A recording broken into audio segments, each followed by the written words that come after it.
The theatre of absurd.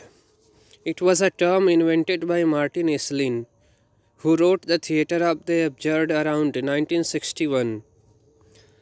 Conceived in perplexity and spiritual anguish, the theatre of the absurd portrays not a series of connected incidents which telling a story but a pattern of images presenting people as bewildered creatures in an incomprehensible universe. The first true example of the theatre of the absurd was Eugene Ionesco the Bard, soprano, written in 1950, but the most acclaimed play is by Samuel Beckett, Betting for Godot, written in 1953. Albert Camus' Myth of Sisyphus is one central expression of this philosophy. Theatre of Absurd, friends, basically talks about the uprooting, means human being after facing two world war get totally detached from all his root, spiritual, religious, cultural, and man's total faith in human civilization was shaken up. And because of this spiritual anguish, because of this perplexity, because of this psychological trauma and disturbance, there was a new concept in literature which is called the theatre of absurd. Next is aestheticism. It is a moment of late 19th century. As a moment, it was not well defined. It was one of the reaction against the materialism and commercialism of the Victorian industrial era. Friend, we see that just before or around Victorian society, Victorian age, there was a huge growth of industrialization and materialism. Because of that, men totally get detached from their bucolic sense, their natural beauty, and this disturbance was reflected in the form of aestheticism. Specifically speaking, we can say aestheticism was the celebration of freedom, that art should be free from any restrictions. Art is not meant for conveying any moral message. And the second point was that it was the celebration of the bucolic theme. Moving ahead, previously Matthew Arnold had attacked Victorian cultural narrowness. Carlyle had attacked Victorian spiritual mediocrity. Ruskin had tried to educate Victorians in the moral inspiration of beauty. There had also been two well-defined movements, the Oxford movement and the artistic pre-Raphaelite movement, preaching the virtues of medieval culture. All these made up the background to aestheticism, but its inspiration was Walter Pater, and his two most influential books are Studies in the History of the Renaissance, written in 1873, and Marius the Epicurean, written in 85.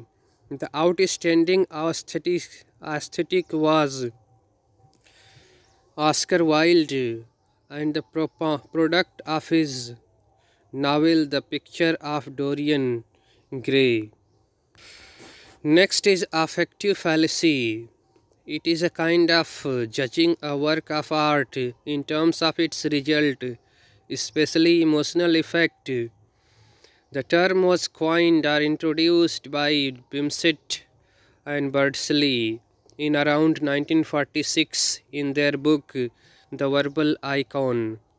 Moving ahead, we see African American literature. African American literature, frequently called Afro-American or Black literature. The formal study of such writing at one time is neglected area of American literary scholarship, is increasingly important, and this study came out for two primary reasons.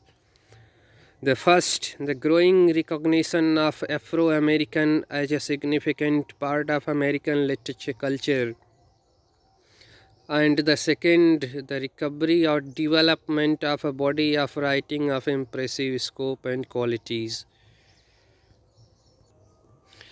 African American literature began in the 18th century with the poetry of slave Jupiter Hammond and Phillips Wheatley. In 19th century saw further effort by slave poet and was marked by a flood of autobiographical records of the slaves' terrible experiences known as slave narratives, of which the most famous is that of Frederick Douglass.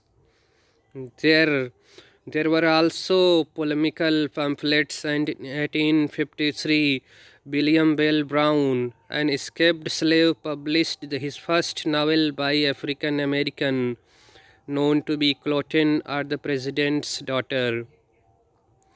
In the modern age, a host of skillful African American writers have produced distinguished work in every field, namely Paul Laurence Dobner, Langston Hughes, Gwendolyn Brooks, who was in 1949 the first Afro-American to receive the Pulitzer Prize. Next, the age of Johnson in English literature.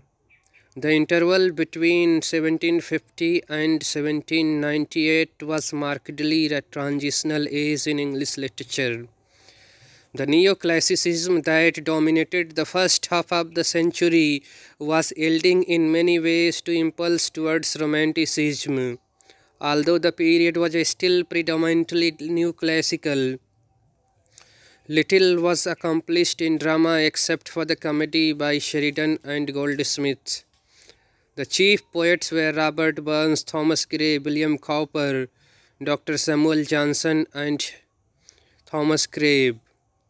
A list that indicates how thoroughly the pendulum was swinging away from Pope and Dryden, yet it was Samuel Johnson, poet, lexicographer, essayist, novelist, journalist, and neoclassical critic, who was the first major literary figure, and his friends James Boswell's biography of him in 1791 was the greatest works of this age, challenged for such honor only by Gibbon, Monumental History, The Decline and Fall of Roman Empire.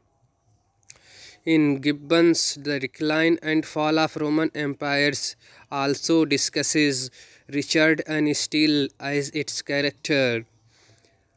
An interest in the past, particularly the Middle Ages, in the primitive and in the literature of the folk, was developing and was contributing with increasing strength to the growing tide of Romanticism. It is sometimes called the Age of Sensibility, emphasizing the emergence of new attitudes and the development of sensibility as a major literary expression. Age of Reason, a term often applied to the neoclassical period in English literature and sometimes to the revolutionary and early national period in American literature, because these periods emphasized for self-knowledge, self-controlled discipline, and the rule of law, order, and decorum in public and private life and art. Now, the age of the Romantic movement in England, beginning from 1798 and running up to 1832. Although a major critic, Romantic poet Robert Burns had died in 1796, William Blake's Songs of Innocence and Experiences, Song of Innocence, had appeared in 1789 and Songs of Experience in 1794, and the lyrical ballads by Wordsworth and Coleridge in 1798 is often regarded as the beginning period of more than 3 decades in which Romanticism triumphed, a period that is often said to have ended in 1832 with the death of Scott. During these 34 years, the careers of Wordsworth, Coleridge, Byron, Mary and P.B. Shelley and Keats flowered. Walter Scott created the historical manner novel and made it a force into international literature. Jane Austen wrote her novels of manner. Mary Shelley her gothic novel and science fiction, and Lamb, De Quincey and Hazlitt raised the personal essay to a high level of accomplishment. Age of Sensibility, a name applied by literary historians such as Harold Bloom, Northrop Frye, to last half of the 18th century in England, the time earlier called the Age of Johnson. The term Age of Sensibility results from seeing the interval between 1750 and 1790.